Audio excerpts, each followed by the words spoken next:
The McLaren GT represents a bold move by the British automaker into a territory typically reserved for brands like Aston Martin and Bentley. With this car, McLaren aimed to blend the blistering performance it's famous for with the comfort and practicality of a grand tourer. That's no easy task, merging track-honed engineering with long-distance luxury, but the GT attempts to do just that, and for the most part, it succeeds. At first glance, the McLaren GT carries the brand's signature look: low, sleek, aerodynamic, with sweeping lines and aggressive curves. It's unmistakably a McLaren, but it wears a slightly softer expression than its Super Series siblings. The elongated rear, redesigned front bumper, and increased ride height are subtle cues to its GT identity. It's a car that looks just as comfortable outside a five-star hotel as it does carving up a mountain road. Under the rear hatch lies a 4.0-liter twin-turbocharged V8 engine,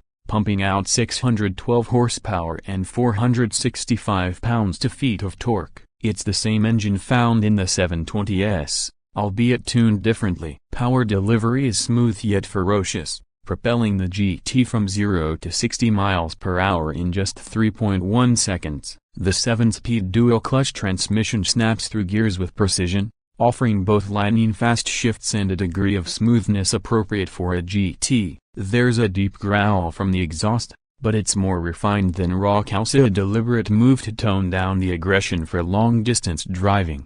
On the road, the McLaren GT feels light and agile, with steering that's incredibly responsive and communicative. The electro-hydraulic system gives you a tactile connection to the road, something often missing in modern grand tourers. Unlike heavier rivals that prioritize comfort at the cost of engagement, the GT strikes a fine balance. It still delivers the thrills you expect from a McLaren, but the ride quality is noticeably more forgiving. Adaptive dampers work in real time to smooth out imperfections, especially in comfort mode, making long journeys far less taxing than they'd be in a track-focused McLaren.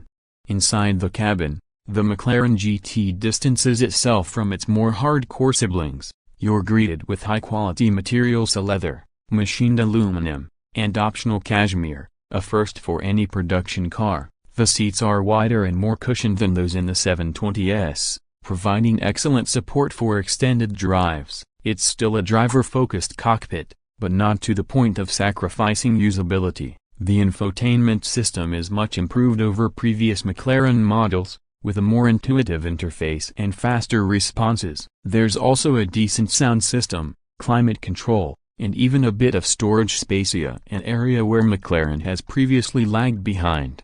Speaking of practicality, the GT makes a genuine effort to be usable daily. It offers 20.1 cubic feet of cargo space, split between a front trunk and a long, carpeted luggage area under the rear glass. It's not cavernous, but it's enough for a weekend getaway or a couple of golf bags. That's a rare trait in this segment, especially for a mid-engine supercar. Visibility is surprisingly good for a car of this nature. Thanks to large side mirrors and relatively slim pillars, it's easier to drive in traffic than you might expect. The car's lift system also helps you clear speed bumps and steep driveways, reducing the anxiety that often comes with low-slung exotics.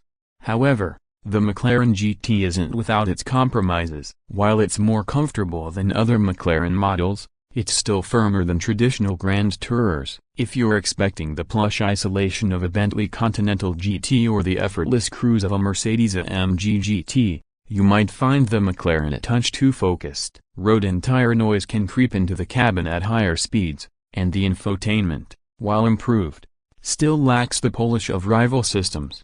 But to judge the McLaren GT solely on the comfort metric would be to miss the point. This is a car that offers a different interpretation of what a grand tourer can be. It's a supercar that doesn't demand a racetrack to be enjoyable. It's for the driver who wants daily usability without giving up the thrill of explosive acceleration and razor-sharp handling. In that sense, it carves out a unique space in the market. Pricing starts in the ballpark of $200,000, which puts it in competition with some serious machinery, but few of those competitors deliver the same blend of exotic appeal, thrilling dynamics, and real-world usability. The GT doesn't try to out-luxury Bentley or out-tech Mercedes. It sticks to what McLaren does best: while expanding its reach just enough to attract a new kind of buyer. In the end, the McLaren GT is not about compromise, it's about evolution. It broadens the McLaren range without diluting the brand. It shows that performance and practicality can coexist, even if they're not always perfect bedfellows. For those who crave the supercar experience but want something they can actually live with day to day, the GT is more than just a contender, it's a compelling choice. Don't forget to like and subscribe.